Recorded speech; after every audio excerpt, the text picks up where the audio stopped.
en los momentos en que México entró en un debate profundo sobre su futuro político, en el que las voces subieron de volumen y se hacía difícil escuchar al otro, surgió también una voz que se hizo escuchar.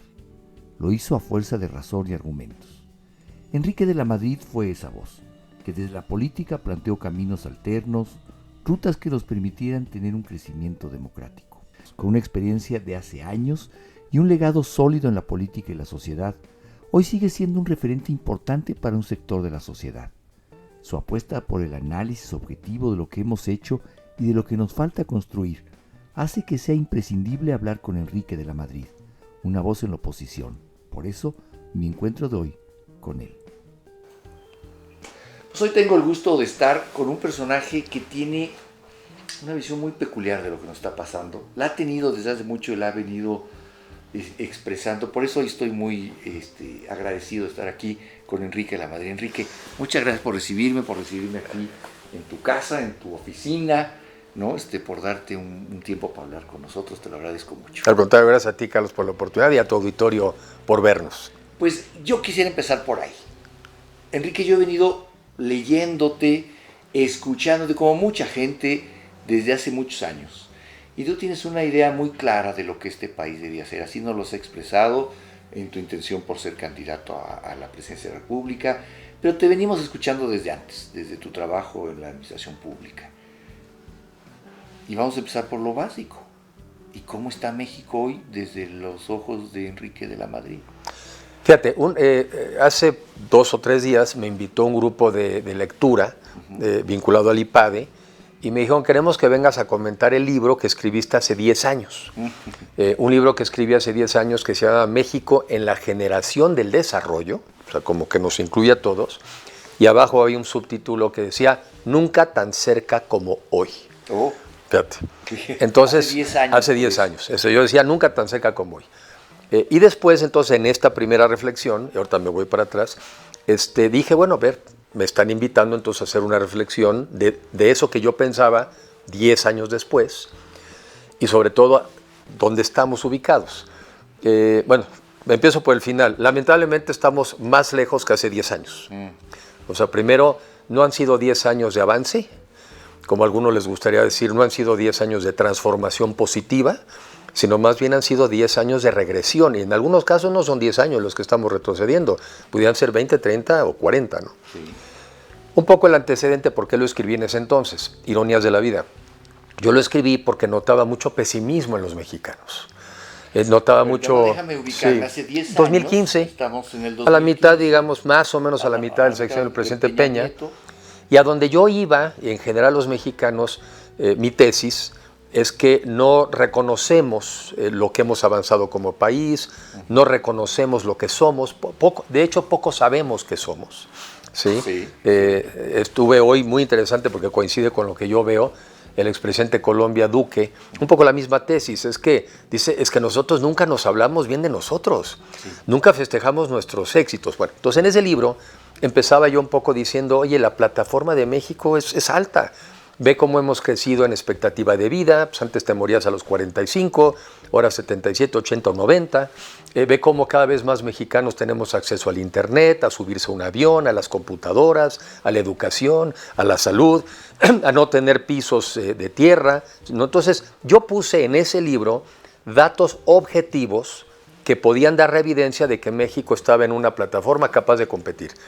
Me fui en ese libro a hablar sobre todo de este tema, hablaba yo creo que de 5 cosas que nos daban fortaleza, hablaba de las finanzas públicas sanas, de una economía competitiva y productiva, hablaba de que teníamos muchos tratados internacionales con muchos países del mundo y hablaba también de que teníamos más pluralidad. Entonces es una ironía porque si me pongo a hacer un poco el palomeo de cada uno de esos 5 puntos, prácticamente en todos retrocedimos. Y este último, el de la pluralidad democrática, ya no es un retroceso de 10 años. Yo creo que es un retroceso de 40. Ahora, como sigo creyendo que un mucho mejor México es posible, como sigo creyendo que ese país de clases medias es posible, la verdad es que muchos de los temas simplemente lo que tenemos que hacer es hacer las cosas bien y ya el margen de error es más pequeño. ya no podemos cometer tantos errores porque entonces sí esa posibilidad se nos va. Pero entonces a tu pregunta un poco larga la respuesta es, hoy estamos 10 años después, más lejos y en algunas cosas mucho más lejos, pero no hemos perdido la oportunidad y México todavía tiene salida, México todavía tiene remedio.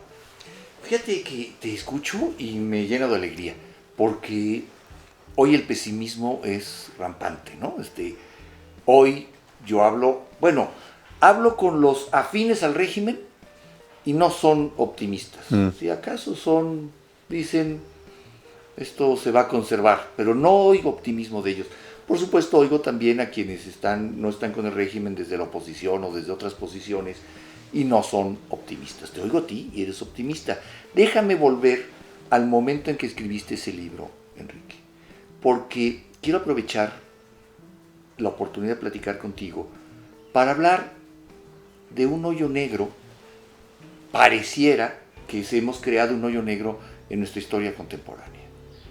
Nos hemos pasado años, 6 años y hoy quizás 7, hablando de que si Calderón, que si todo lo malo que ha sucedido es porque Calderón nació, que todo lo malo que ha sucedido es porque Fox, nos hemos ido ahora hasta Cedillo.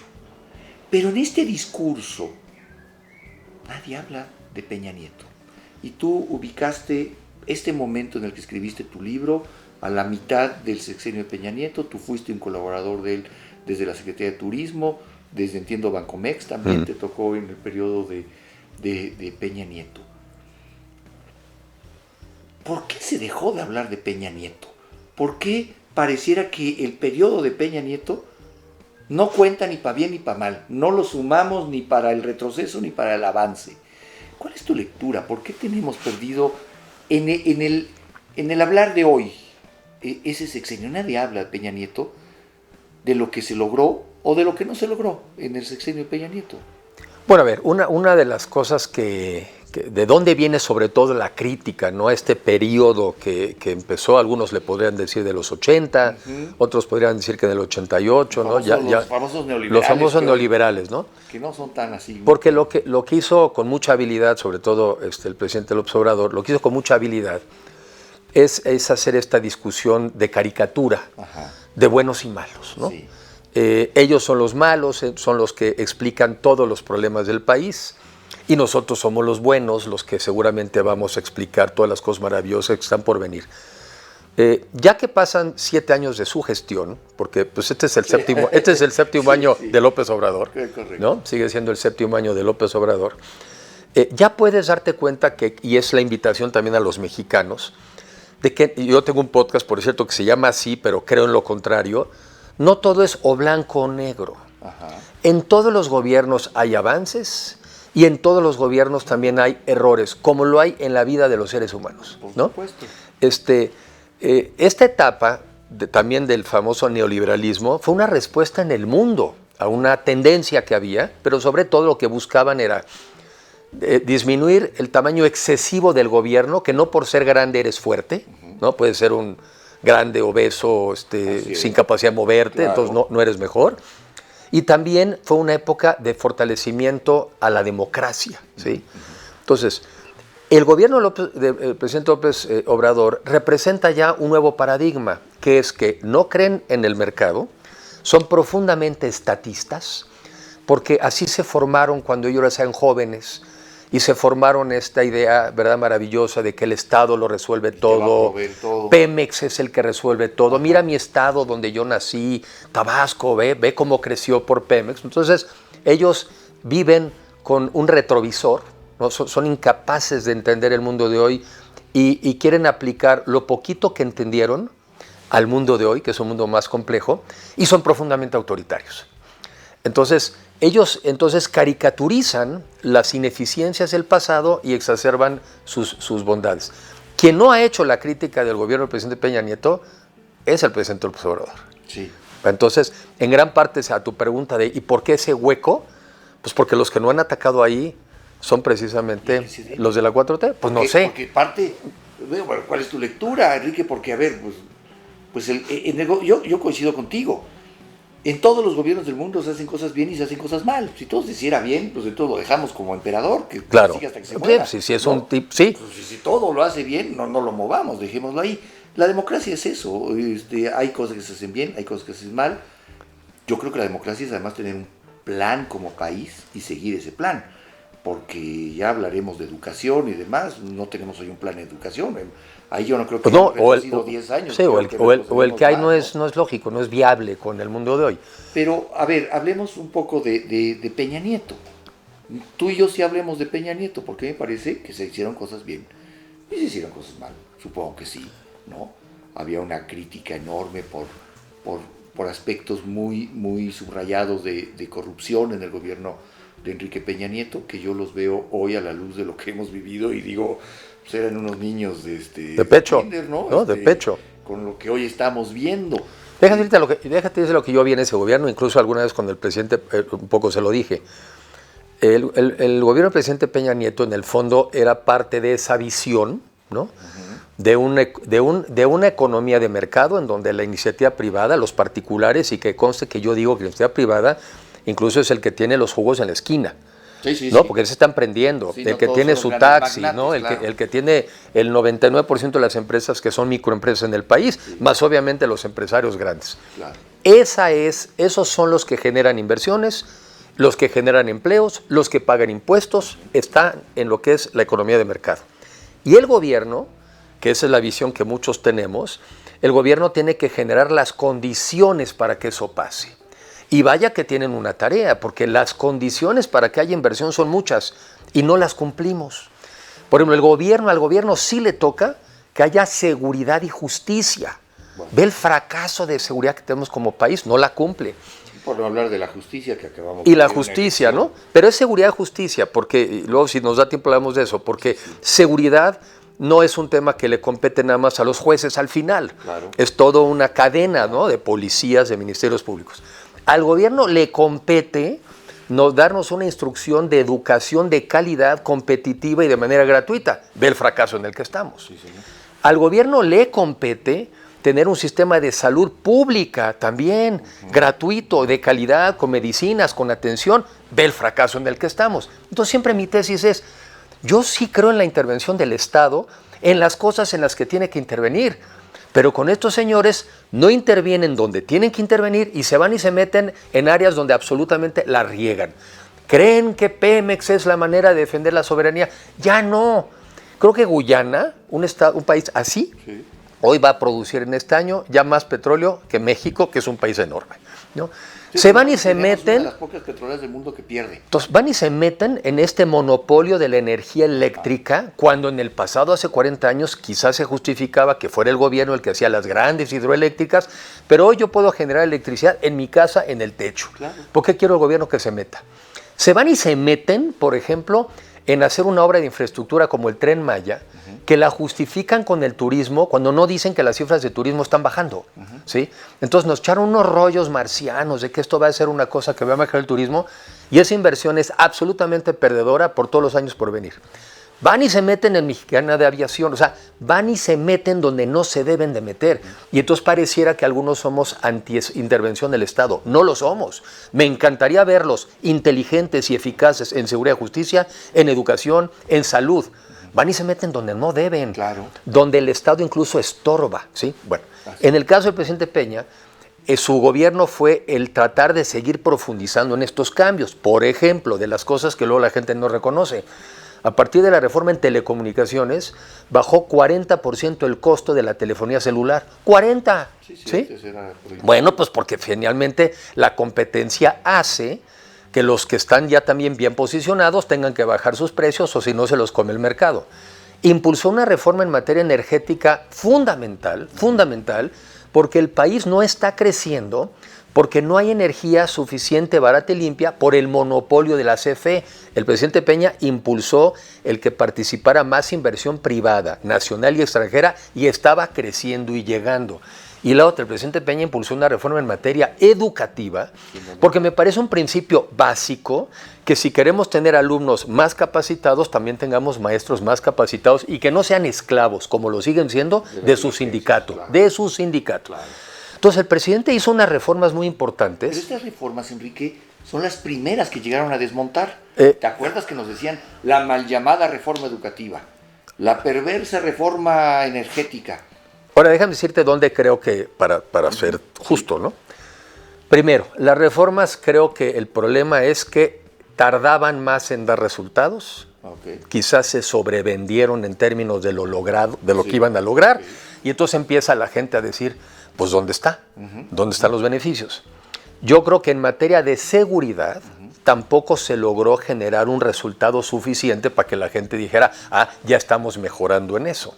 Y la otra, yo sí soy miembro de esa administración, pero esta a mí no me toca, ¿verdad? Se permitieron y toleraron casos de corrupción absolutamente inaceptables. Sí, claro. Entonces también el mexicano, con cierta razón, porque también hay que ser objetivos, empezó a decir, oye, pues, ¿y si cambiamos? No podríamos estar peor, ¿no? En esta lógica que, ¿no? Y bueno, la sorpresa es que descubrimos que siempre se puede estar peor. Pero un poco también para hacer... ¿En qué momento vuelvo a tu tesis inicial? ¿En qué momento los mexicanos fuimos tan pesimistas con respecto a nuestro futuro que dijimos, busquemos algo totalmente distinto? Yo creo que todos los seres humanos reaccionamos mucho por emociones, no tenemos todos la información de todo lo que hay que hacer. Y bueno, me parece que al final del día también para eso sirve la democracia. También la democracia también sirve para decirle a un gobierno, eso que me dijiste, yo no sentí que me lo cumpliste, yo creo que fallaste y quiero a otro. El problema es en el país en el que vivimos hoy, donde los que construyeron una escalera para llegar al poder, ya la aventaron. Sí, ya están ahí, ya. Para que nadie más se pueda volver a subir. Y entonces estás anulando un mecanismo que es fundamental, que permite que cuando un gobierno no está haciendo las cosas bien, pues lo puedas cambiar. O sea, la democracia, entre otras muchas cosas, es tu válvula de salida. Si algún gobierno no está haciendo las cosas bien, pues lo cambias. Y si ese no lo hace bien, lo vuelves a cambiar. La otra es que yo creo que es un sistema que tiene detrás valores, ¿no? El respeto, la tolerancia, la pluralidad. Entonces, no vas terminando esa pregunta. Yo creo que había razones objetivas para que la gente dijera, pues oye, busquemos un cambio, ¿no? Otro camino. Yo creo que también hay razones objetivas, no necesariamente, fíjate, para decir, bueno, entonces hay que quitarlos de Morena para que vuelvan a venir otros. No. Yo creo que lo que ya tenemos que darnos cuenta como mexicanos es que, pues ya estuvo el PRI, ya estuvo el PAN, ya estuvo Morena, y el país no solamente no avanza al ritmo que debiera, sino ya incluso retrocede. ¿Que no es un momento más bien de empezar a reflexionar alrededor de las ideas? Claro. ¿No es momento más bien de reflexionar cuáles son las tesis que los gobiernos y los mexicanos deberíamos de impulsar, las proponga quien las proponga? Porque yo ya no creo en este cambiadero de partidos si el resultado va a ser que las ideas siguen siendo las mismas. Y además, pensar igual en un mundo que ha cambiado tanto no nos va a dar. Entonces estamos en un punto realmente de quiebre en nuestro país, pues de decidir, de atrevernos a ser la mejor versión de nosotros mismos o a rendirnos y que sea la inercia que nos lleve a ver a dónde nos va a llevar. Obviamente yo me resisto a la segunda. Sí, claramente tú eres un entusiasta de la primera y creo que es el personaje más entusiasta con el que he platicado, y mira que me dedico a platicar con ellos y celebro ese entusiasmo. Y ahí, en ese punto quiero parar un poco. Sí, vamos a hablar del futuro, pero espera, ayúdame a entenderlo, Enrique, porque el mundo me da la idea.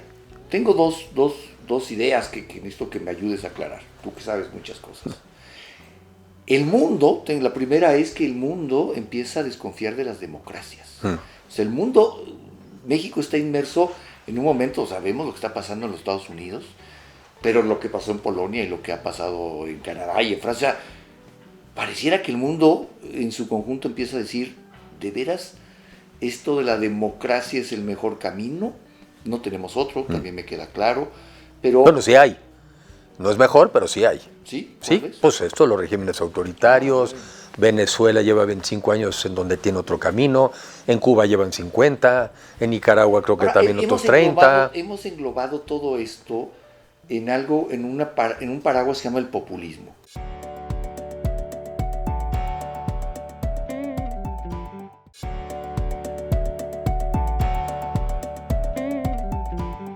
Y el autoritarismo. El autoritarismo, populismo, autoritarismo versus democracia. Pero creo también, Enrique, que en México nunca hemos vivido en democracia. Es decir, que empezábamos con una muy incipiente parte de la democracia, que es la electoral. Es decir, contar los votos de manera transparente y eficiente no nos hace un país democrático, nos hace un país con buenas elecciones. Pero la democracia como una forma de gobierno en la que quepamos las minorías, en las que quepan todos, en las que se gobierne de manera democrática, creo que hemos siempre estado muy lejos de eso. Hemos siempre tenido gobiernos que cuando ganan para avasallar al que perdió y no para gobernar de una manera democrática. Creo yo eso. ¿Cómo pensamos un futuro a partir de que nuestra premisa de la democracia no nos ha dado tampoco resultados?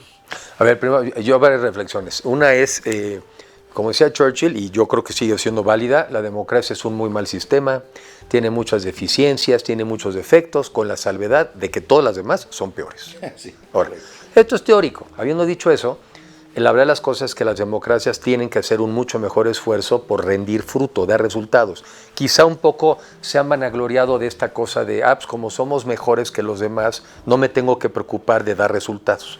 Entonces, claramente las democracias en el mundo no han dado los resultados que la gente esperaba. Y por eso la gente empieza a decir, incluso a los jóvenes les pregunto en México y en diferentes partes del mundo, ¿usted estaría a favor de un régimen autoritario siempre y cuando diera resultados? Claro, el truco es la última parte. Claro. Pues si va a dar resultados, sí. Dirías, sí. Yo diría, pues aguas, porque si tú estás a favor de un régimen autoritario, ojalá que siempre estés del lado del gobierno. No te sugiero que si te interesa un régimen autoritario, vayas a estar en la oposición o fuera. Esa es una. Pero la otra es, si hemos descuidado, si se descuidó, y eso se puede arreglar, si se descuidó, pues que no estuvimos volteando lo suficiente atrás para ver quién se iba quedando atrás. Y bueno, si se quedan 2 personas atrás es importante, pero si después son 4, 5, 6, 7, 10 o un grupo importante, entonces, ¿qué es lo que nos pasó en el fondo? Que para muchas personas en el mundo y en México, este sistema democrático no está dando los resultados que esperaban en empleo, en riqueza, en bienestar, en seguridad, y dices, pues a mí ¿cómo me vendes la democracia? Entonces yo, una reflexión que hice el otro día, si la queremos recuperar, y que la tenemos que recuperar, sí, pero para que se mantenga siempre tiene que dar resultados. ¿Y a quién es al que le tiene que dar más resultados? Pues siempre al que además está más atrás. Decía Clinton en sus memorias, muy interesantes, que tú no puedes como un líder ir tampoco demasiado adelante siempre, porque entonces te quedas demasiado atrás de los que te tienen que seguir y llega un momento en que quizá no te sigan. Yo creo que nos falló como sistema, que no vimos lo suficiente a los de atrás. Ahora, yo siempre digo, entonces ¿qué? ¿Ya nos destruimos? ¿Nos suicidamos? ¿Nos volamos? Sí, no, a ver, esa es una solución estúpida. No, a ver, pues entonces corregimos. Y sigo pensando que es una economía de mercado, con participación del Estado. Y en un régimen democrático, nuestra única salida. No más hay que hacer que funcione para todos. El autoritarismo es para unos poquitos. Los resultados van a ser un país, bueno, de hecho ya estos últimos 7 años, México ya logró crecer a la mitad de los mal llamados gobiernos neoliberales. Yo siempre le digo pues, a uno de estos que son de los de hoy, qué gacho ha de ser tener un desempeño peor que un neoliberal. Sí. Hijo, sí ha de ser vergonzoso, porque si los neoliberales son una cosa espantosa, imagínate ser más inepto que un neoliberal. Por eso lo decía Obrador, ¿no? Cuando decía que estaba en campaña, que decía, yo voy a hacer que crezca el 9%. Es una vergüenza crecer al 4%. Pues sí, ¿no? Y ahora estamos decreciendo. Pues sí, entonces digo, por eso, para yo no entrar a la polarización de que no nos va a sacar, ya no, ni nosotros hicimos todo bien, ni ustedes tampoco todo bien, ¿qué tal que ya empezamos a buscar algo? Porque los mexicanos no se merecen este desempeño tan mediocre que nos hemos dado como país. O sea, yo creo que ya bajémosle a la polarización. Hablabas hace unos minutos de entrarle al mundo de las ideas, ya dejarnos de los membretes de partidos, porque además eso es como muy básico, es decir, es como irle a un partido de fútbol, a un equipo de fútbol. ¿Por qué alguien le va al América, al Cruz Azul? No sé, no hay una razón, es simplemente una pasión y punto. ¿Está mejor el que le va al América que al Cruz Azul? No, simplemente es una pasión por el fútbol, supongo yo. Pero no podemos ver nuestro país solamente en términos de yo soy de Morena, yo soy del PAN, yo soy del PRI, y morirse en la porra. Se habla mucho, Enrique, ahora de estas ideas transversales que pueden hacer que la sociedad vuelva a hablarse entre ellas. Por ejemplo, yo siempre lo he dicho, en una marcha por los derechos de la mujer en Reforma en Ciudad de México, marchan del brazo la mujer de Catepec y la mujer de Las Lomas. Tienen algo que les hace hablarse a ellas, que es: queremos un respeto a nuestros derechos. Y ahí no hay un tema de si seguramente la mujer que va del brazo de la otra son de posiciones políticas muy distintas, pero esa agenda transversal las hace hablar. Hoy hay quien puede encabezar un diálogo de ideas, de propuestas transversales que le hable a todos estos grupos de la política. A ver, sí hay, y yo creo que habemos muchas personas que tenemos ese interés. Ahora quizá hay que agruparnos para que se oiga más. Y yo coincido contigo con simplemente alguna precisión. Sí hay que ponernos de acuerdo en ideas, pero aquellas que además muevan la aguja. Claro. O sea, aquellas cosas que sean trascendentales. Y a mí me parece que de las que mueven la aguja son necesariamente el crecimiento económico y la generación de empleos. Porque tú y yo podemos estar de acuerdo en muchas cosas, y la otra cosa es que tenemos que estar de acuerdo en cómo lo logramos. Claro. Por ejemplo, si tú dices, más acceso a la salud, pues es una declaración que nadie va a decir no. Nadie va a decir no. Pero donde nos tenemos que poner de acuerdo es sí, pero ¿y cómo? Yo sostendría que en el caso de la salud una fuerte participación del gobierno, ¿verdad? Donde mejor invierta más ahí que en el Tren Maya y en una refinería, pero igual y también escuchando al sector privado, que hoy en día ya el sector salud, el 50% son las farmacias que son privadas. Sí. A ver, otro tema que parece fundamental, la educación. Ay, sí, es que todos queremos una educación, sí, pero ¿cuál? En la economía del conocimiento, donde necesitas tener otras habilidades, este es un tema que tienes que conversar entre el gobierno, la academia y sobre todo también el sector privado. Entonces yo un poco lo que diría es, no basta ponernos de acuerdo en cosas, tienen que ser cosas que muevan la aguja, tienen que ser cosas fundamentales. ¿Cuáles serían las prioridades? Has dicho salud, has dicho educación, has dicho generación de empleos, generación de fuerza laboral. Yo digo que crezca la economía, porque si no crece, o sea, el crecimiento... ¿Pero qué es antes? Porque de repente me da la idea, perdón que te interrumpa. Son en paralelo, o sea, ¿Podemos hacer crecer la planta productiva, la producción del país, sin antes hacer crecer la educación? Sí, sí. Hay más esa que otras, porque la educación cambiarla lleva más años. Yo siempre decía, lo sigo diciendo, con que nosotros ahorita le diéramos una nueva visión al tema de energía. Porque hoy en día en México la electricidad cuesta 30% más caro que la que puede tener una empresa en Texas. ¿Para qué va a venir una empresa extranjera a México o una mexicana a invertir en México con un costo de la electricidad tan alto cuando hoy en día la electricidad es tan importante? Pues mejor me quedo en Texas. Entonces tú puedes cambiar, pero de la noche a la mañana, y están por emitir reglamentos, tú puedes cambiar la dinámica de las inversiones a México cambiando el tema de energía. Ese es el primero que cambias. Hay mucha gente que no viene a México porque no hay energía. Tú puedes cambiar también con una mayor apertura hacia el tema de la infraestructura. Oye, necesitamos mejores carreteras, mejores puertos, mejores aeropuertos, con que permitas también la participación privada en ese sector, se empieza a detonar. O sea, simplemente con una visión diferente de este enfoque, donde abandonemos la visión estatista que se está volviendo un cuello de botella y por eso no crecemos. Y entonces tendrías recursos e impuestos para invertirle a salud, a educación, a seguridad. No va a haber impuestos ni va a haber manera de apoyar esos otros temas sin crecimiento económico. Por eso el crecimiento económico es la prioridad, ¿sí? Fíjate, nomás datos. En lo que va de este sexenio nuevo, se han generado 34,000 empleos nuevos. 34,000 empleos nuevos en la economía formal. O sea que si lo anualizas, no estamos ni a una tercera parte de lo que el país necesita en empleos. Y lo que sí yo no estoy dispuesto a que nos digan, ya no importa crecer.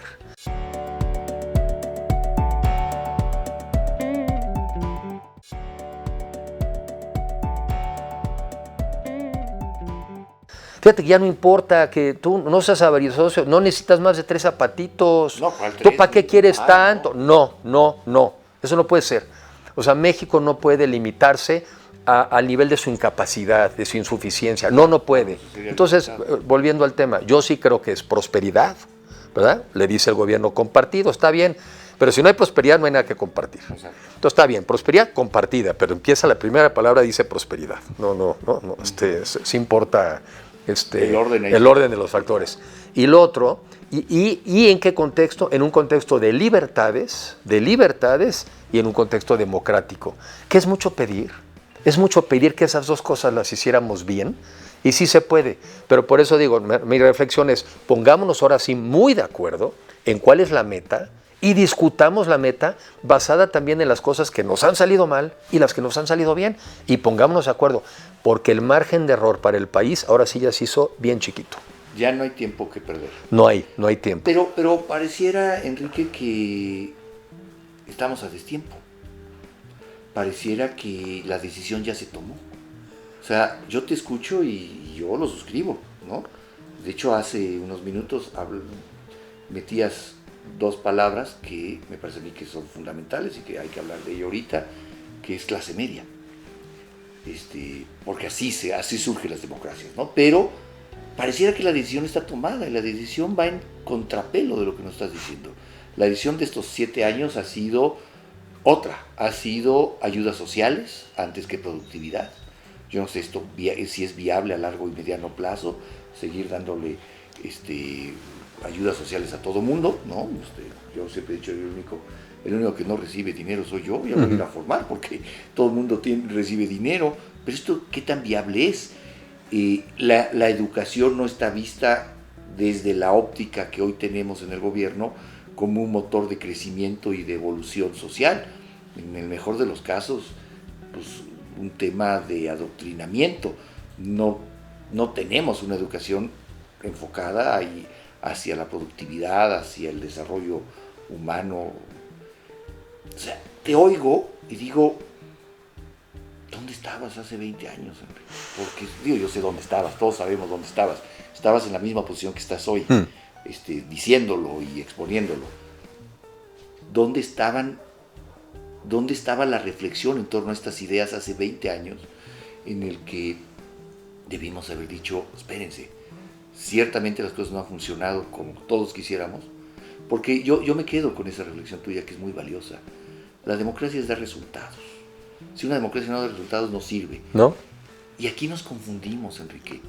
Nos confundimos por la propia historia de nuestro país y creímos que nuestra democracia daba resultados porque teníamos resultados electorales el día de la elección a las 7 de la tarde.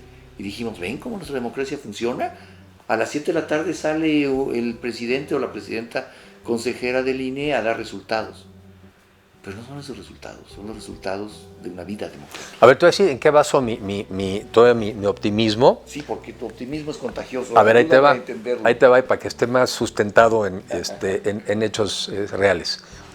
Ayer fuimos a un ejercicio muy interesante en Ixtapalapa, con una familia típica mexicana que le llamamos una clase media dinámica. Entonces, cuando tú puedes vivir a la clase media aparentemente en alta, típica y dinámica. Era lo que antes le llamabas clase media alta, media y baja. Okay. Entonces, esta que le llamamos dinámica. La dinámica es la que la que es clase media, pero está llegando recién a la clase media. Sí, digamos que abajo de clase media dinámica pues habría pobreza, ¿no? Okay. Entonces, si yo trato de reflexionar qué cosas escuché de esta familia, lo primero que veíamos son los títulos universitarios de los hijos. Entonces estaban las fotografías de todas las graduaciones de los hijos. Entonces, primer tema es, yo valoro la educación. Sí. ¿Sabes qué? Yo también. Okay. La otra cosa es que te platicaban los papás con mucho orgullo de dos cosas, de su esfuerzo, pero también del esfuerzo de sus hijos, ¿no? Entonces, ¿qué otra cosa valoramos mucho de las personas? El esfuerzo. Ellos, yo también. Un plan familiar. La otra cosa, quizá el orden es diferente, la familia. Claro. La familia, al final del día, sobre todo en este grupo que le llamamos dinámico, son grupos que actúan como familia, porque de hecho viven en familia, comparten el mismo lote y la casa en familia, o sea, ya pueden seguir viviendo los suegros, los hijos, los nietos, y son familia. ¿Qué nos une a todos los mexicanos en cuanto a qué es un valor que nos une? La familia. Entonces, ya voy con 3, ¿no? Y la señora, sobre todo, que era la que comentaba un poco más, la otra cosa muy interesante es que ella era testimonio y era testigo del avance que por lo menos en su vida ella tuvo. Yo, por ejemplo, en mi época, si queríamos un libro nuevo a la familia, no teníamos para ese libro nuevo. Entonces ella diría, ahora todos tenemos apoyos para poderlos obtener. Entonces también valoran los apoyos. Entonces, ¿qué quiero decir con esto? Que yo creo que podemos encontrar 4 o 5 cosas fácilmente, valores compartidos, alrededor de los cuales ahora sí nuestra conversación tendría que ser, sí, pero que ese título valga, claro, para que realmente esa persona tenga movilidad, porque los mexicanos le siguen apostando a la educación. No les podemos ya fallar con darles títulos vacíos. Ese mexicano o mexicana se entrenó y se preparó para salir a un mercado donde tenga empleos dignos y bien pagados. Y tú y yo sabemos que eso no está pasando. No. Entonces les estamos fallando en la apuesta que les dijimos, prepárate porque vas a obtener empleos, y no está ocurriendo, ¿no? Les estamos fallando la otra cosa que era muy sentida. ¿Cuál era la principal preocupación de la señora? La seguridad. Claro. La seguridad. Es que en mi época sí podíamos hacer esto, incluso en la calle, hacer la fiesta, hoy ya no. Bueno, entonces, por lo menos hay 6 o 7 temas que podemos decir, estos son los temas de los mexicanos, de todos. Bueno, lo que ya no podemos fallar, fíjate, lo voy a decir más rudo, como clase política, como clase empresarial, como clase intelectual, ya no le puedes fallar al país que claramente te está diciendo lo que quiere. Ahora, si tú me dijeras, es que los mexicanos no saben qué quieren, yo te diría, sí, pues, si es un problemón. No, sí saben qué quieren. Sí. Sí, pues te lo estoy diciendo. Pero sí hay claridad en esos. Pero, pues, te digo, entras y ves los títulos de la familia, o sea, la educación, el esfuerzo. Pero déjame preguntarte, esa clase media dinámica de la que me estás platicando, que estuviste con ellos, hoy, ¿cuál es su realidad? ¿Están más cerca de subir a la clase media? ¿Cuál es la que le sigue? Sería la típica. Clase media. ¿Media? ¿O están más en riesgo de descender? Bueno, yo diría que están en enorme riesgo de descender, ¿sí? Pero ellos también se ven, y qué bueno, se ven como personas que han logrado salir hacia adelante. Lo único que necesitan es condiciones para salir adelante, y es donde yo digo que ese es el rol del Estado. Qué bueno que hay apoyos, por ejemplo, también la señora lo valoró, es interesante, es una discusión. La señora valoró que ahora hay apoyos para todos y que entonces ya será el mérito de cada uno. Los apoyos que otorga el gobierno. Pues digamos becas, ¿verdad? Las becas. Entonces ya será condición de cada uno que la sepa aprovechar. O sea, ella tiene esa visión de qué bueno que ahora todo mundo puede tener un apoyo. El chiste es que cada quien lo sepa aprovechar. Con eso, claro. Yo lo que también quiero reflexionar es que el México hacia adelante no es ni el que vivimos hace 20 años, ni el que estamos viviendo hoy. Es el que tenemos que crear juntos, porque el mundo además ya cambió. Por eso las ideologías del pasado no sirven, pero tampoco sirve mucho la manera estatista, autoritaria, como nos están queriendo conducir en el México de hoy. No checa, no va con el mundo de hoy, no va a durar esto. A ver, hablemos entonces un poco de futuro, Enrique. Entonces me queda claro, Enrique Lamadrid no es un pregonero del pasado. No. Tú no, todo lo contrario. Hay que entender qué ha pasado, qué avanzaste y qué no funcionó. Hasta ahí las clases de historia. Está bien, y hay cosas, y hay ejemplos, y la historia enseña, ¿no? Y la historia da un marco. Y entonces, ¿cómo va a ser políticamente la lucha por un mejor país? Porque hoy, pues los partidos políticos como los conocemos, no sé, creo que también todos en su conjunto han dejado mucho que desear. Y los liderazgos políticos también. Por eso y yo te aprecio mucho que nos recibas hoy, porque hay nuevos perfiles que no son improvisados. Tú no eres un hombre que ayer se te ocurrió hablar de México, llevas mucho tiempo trabajando por esto, pero que eres un nuevo perfil. O sea, eres un nuevo perfil en tanto que tus ideas te ponen como un nuevo perfil. No llegaste ayer, pero estás poco acompañado de la clase política también. Fíjate, qué bueno que haces esa reflexión, porque yo sostengo que tenemos que dialogar, primero más entre los que somos de la oposición, tenemos que dialogar más. Estén en los partidos políticos que estén, o yo que hoy ya no milito en un partido político, pero no por eso no estoy, digamos, haciendo política, ¿no? Entonces, esa es una primera reflexión. Tú no tienes que estar en un partido político para hacer política. 2, nadie puede ser hoy en día apolítico, ¿sí? Nadie. Porque como hoy me recordaba alguien una frase, si a ti no te interesa la política, a la política sí le interesas tú, ¿eh? O si tú no te quieres meter con la política, aguas porque la política se acaba metiendo contigo. Entonces no es opcional. Entonces mejor métete y métete informado. Entonces primero decía, necesitamos un mejor diálogo entre aquellas personas que nos identificamos como ser oposición. Pero también necesitamos un mejor diálogo con lo más moderado del gobierno de hoy. ¿Y se está dando ese diálogo? Lo tenemos que dar y yo creo que con mucho se puede dar y sí. Y te voy a decir por qué. Porque muchos hoy se aglutinaron alrededor de Morena simplemente para llegar al poder. Sí. Pero cada quien trae en su cabeza una idea diferente de ejercer el poder. Yo estoy seguro que hay gente en Morena y en el gobierno que quieren un mejor, que no están satisfechos con el crecimiento que estamos teniendo, que no están satisfechos con la inseguridad que tenemos, que no están satisfechos con el sistema de salud que estamos teniendo y quieren una mejor versión. Y hay otros que yo creo que tienen la versión más vieja y más anacrónica, y más autoritaria y más primitiva de las cosas. Bueno, se va a dar una lucha entre ellos. Pues estamos también apoyando al lado más moderado, al lado más progresista. Yo no quiero un México pobre, mediocre y autoritario. Pues ¿qué pasó? ¿Para eso estudiamos? Claro. ¿Para eso la señora manda a sus hijos a la escuela? ¿Para eso se partió el lomo? ¿Para acabar en eso, en la peor versión de nosotros? No. Entonces te digo, hay que ser más prácticos. Y por eso yo creo que ya no es tanto la polarización con las personas. También al mexicano lo desconciertas. Sí, claro. Ay, todo el día están en pleito, nomás están en eso, es la política, el pleito. No, el político debe ser la lucha de las ideas y sobre todo para generar bienestar y sobre todo bienestar para la gente que se nos ha ido quedando atrás. Y eso se puede. Entonces creo que todos tenemos que aprender a alzar más la voz, ser más asertivos, menos collones, ¿sí? Valientes, no kamikazes. Pero a ver, es el tiempo de alzar la voz porque México está en un momento muy difícil, pero todavía con la posibilidad. Así cuando no sé que estás en un abismo, ¿no? Y están por retirar el puente que conecta dos partes de la montaña y ahí está el abismo. Nosotros todavía nos podemos subir a un puente y cruzar a la prosperidad. Te tardas un poquito y ya no hay, ¿sí? Ahí estamos, en ese momento estamos. Y entonces sí amerita la pelea, sí amerita el diálogo, sí amerita el buscar consenso, ahí estamos. Yo creo que ese es el momento histórico de México y con un mundo hoy en día en muchas cosas más adverso, pero también nos puede llevar a soluciones diferentes. Entonces, como decía León hoy en día, el mundo no se va a acabar, va a ser diferente. Yo lo que sostengo es que ojalá que sea la mejor versión de lo diferente. ¿Y cuál es y dónde vamos a ver a Enrique de la Madrid en ese reacomodo de piezas? ¿Cómo te ves? A ver, mucho en esto, te agradezco la invitación. Yo creo que mucho en redes sociales, que es como la gente también se comunica hoy, mucho en medios de comunicación tradicionales, mucho en conversación también con universitarios y con grupos, digamos, empresariales, grupos medios, ¿no? En los estados, porque esa es la otra cosa que debemos de volver a hacer. Este cambio tiene que venir sobre todo también de lo local a lo nacional, o digamos acompañado.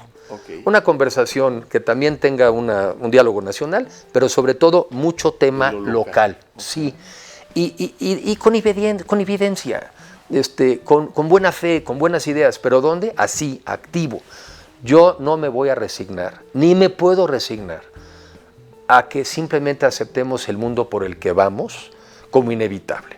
Y sí, qué bueno que también resaltas, no, yo no defiendo el pasado, a ver, el pasado ya pasó, lo tomo como un referente y como lección, pero el reto es más bien pensar en el futuro. México tiene demasiada fijación en el pasado, sí.